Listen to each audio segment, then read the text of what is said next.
DNA fragmentation index high ఉండడం ఎందువల్ల వస్తుంది అంటే వేరియస్ రీజన్స్ ఉంటాయి.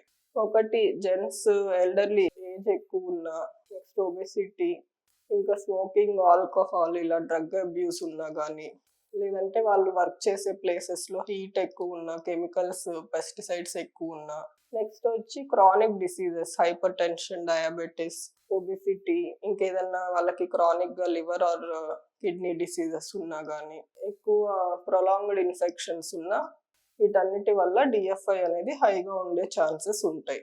నెక్స్ట్ వారికోసిల్ కూడా వన్ ఆఫ్ ద రీజన్ అన్నమాట.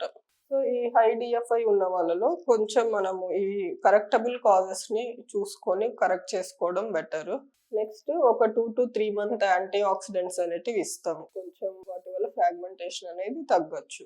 దాని తర్వాత ఏంటంటే ఫ్రీక్వెంట్ ఎజాక్యులేషన్స్ వల్ల కొత్త స్పెర్మ్స్ అనేటివి రావడం, దాంట్లో ఫ్రాగ్మెంటేషన్ కొంచెం తక్కువ ఉండే అవకాశం ఉంటుంది. అలా కాకుండా మోర్ దెన్ 50 ఉంది, ఇవన్నీ చేసినా కూడా ఎక్కువ ఉంది అంటే గనక mostly sperm selection methods like microfluidics or MACS అనేది యూజ్ చేయడం. లేదు అంటే ఐవీఎఫ్‌కి వెళ్తున్న వాళ్ళలో డైరెక్ట్ టెస్టిక్యులర్ స్పెర్మ్ ఎక్స్‌ట్రాక్షన్ వల్ల వాళ్ళకి బెటర్ స్పెర్మ్స్ అనేటివి వచ్చే అవకాశం ఉంటుంది. ఈ రకంగా మనం డిఎఫ్ఐ టెస్ట్ చేసుకొని దానికి తగ్గ ట్రీట్మెంట్ తీసుకోవడం వల్ల ఫర్టిలిటీ అనేది హ్యాపీగా పొందవచ్చు.